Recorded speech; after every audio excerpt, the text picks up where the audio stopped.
1962, la France a besoin d'un gros ordinateur pour mettre au point sa bombe H. Elle le commande aux États-Unis. 6, 5, 4, 3. Washington interdit la vente. Le général de Gaulle décide que la France fabriquera des gros ordinateurs. C'est la première bataille de l'informatique.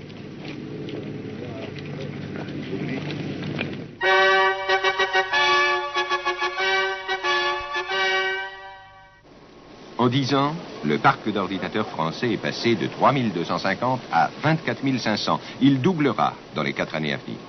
Mais il y a ordinateur et ordinateur. Depuis les monstres, tels cette machine qui organise la vie de la SNCF, jusqu'aux mini-ordinateurs.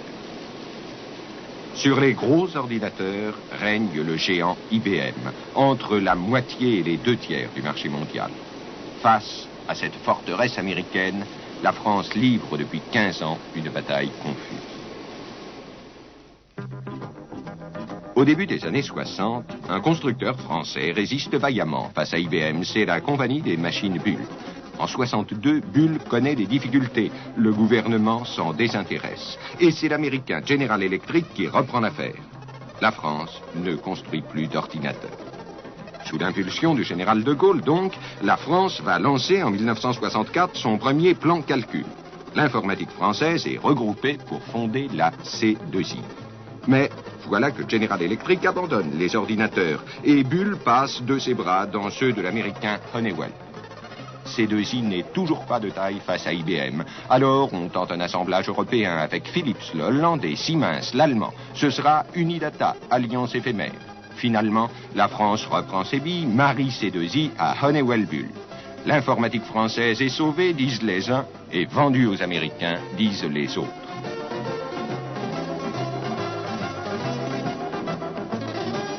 Cette valse hésitation a coûté plus de 4 milliards. Concentrer toutes nos forces sur les gros ordinateurs. Aujourd'hui, C2IHB présente de bons résultats, mais reste assistée. En 1980, elle devra voler de ses propres ailes. Nous sommes aux 2/3 du plan environ, et il est exécuté à 100%. C'est un plan qui comporte de donner à la France la première entreprise d'informatique en Europe, l'une des premières dans le monde, et en 1980, tout le monde pourra constater qu'il est réalisé. C2IHB, 18 000 personnes, 4 milliards de chiffre d'affaires, le quart du marché français, plus de la moitié d'exportation. Un espoir que cette société franco-américaine finisse par tenir sa place face au colosse IBM. Épuisante bataille, mais ici tout est gigantesque. Usines, installations, entreprises, investissements, même la dimension nationale est insuffisante. Grosse informatique monte d'échéance.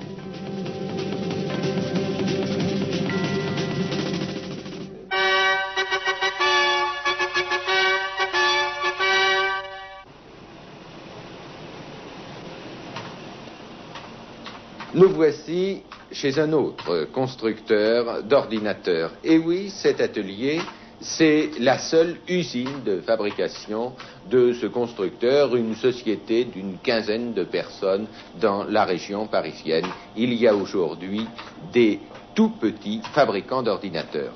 Voilà l'ordinateur. Le terminal, c'est un appareil de télévision tout à fait ordinaire, comme le vôtre.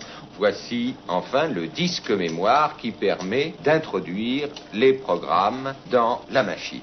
Et comment est-il possible qu'une si petite société fabrique des vrais ordinateurs, tout comme ceux fabriqués par les grosses? Eh bien, pour le comprendre, il suffit de regarder à l'intérieur de cette machine. Vous voyez que finalement son architecture est très simple. Elle se compose d'une série de plaques, circuits, sur lesquels sont interconnectés ces circuits noirs. Et ces circuits intégrés maintenant sont tellement complexes, tellement efficaces, que la construction de l'ordinateur devient un mécano très intelligent, mais un mécano à la portée d'une petite entreprise.